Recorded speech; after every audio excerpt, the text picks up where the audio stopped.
Iraq now and then. Ancient Mesopotamia, site of the Garden of Eden, some believe, and the Tower of Babel. Millennia ago, early civilizations flourished here, built cities such as Babylon and Nineveh, created art, the first writing and codes of law. Now, for 41 days, it's been a land of violence.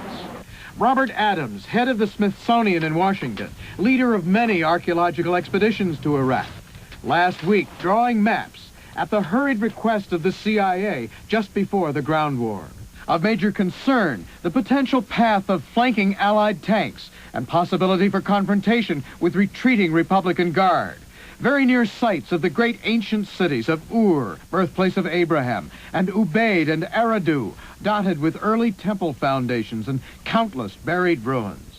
And throughout Iraq are ancient tablets still to be translated, all vulnerable to misdirected fire.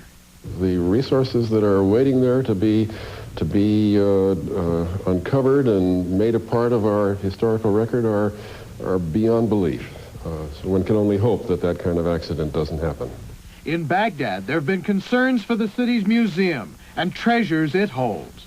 The destruction would be comparable to, as far as I'm concerned, as far as the history of civilization is concerned, it would be comparable to a bomb hitting the British Museum or the Louvre or the Metropolitan Museum in this country. Archaeologists such as Dr. Adams feel torn. They understand the dictates of war must take precedence. But they say they were never even consulted until late last week, and that preparations to try to avoid some of the most sensitive areas came very late in the planning of the U.S. military. Robert Hager, NBC News at the Smithsonian. City of Kuwait City. Brad Willis, what can you tell us about the security of the city right now? Well, Tom, I can tell you it's somewhat of a mixed bag. We do understand that most of Kuwait City has been secured, that many Iraqis throughout the city have turned themselves in throughout the day to whoever would take them, to Kuwaiti citizens, even to trying to turn themselves into some journalists, and of course to coalition forces here. We are on the edges of the city, and outside of the city the picture is still somewhat unclear. We are told by coalition forces that there are still some Iraqi infantry, heavily armed, who have yet to give themselves up.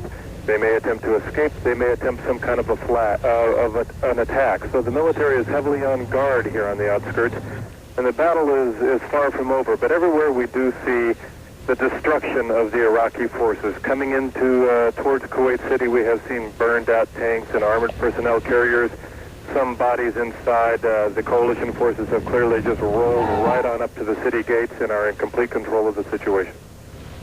And Brad, what about the Kuwaiti citizens? Earlier we saw that report that you had about the prayer of Thanksgiving and the others who were raising their flag in the city itself. Are they out on the streets tonight?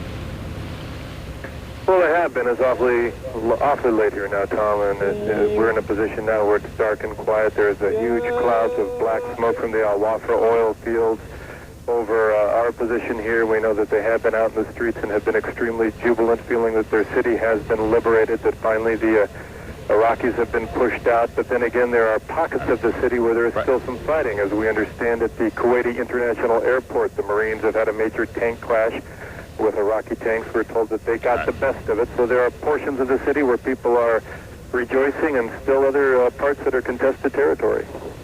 Thank you very much, Brad Willis in Kuwait City. I may see you there tomorrow. Shane Pauly, that's Nightly News for this special edition.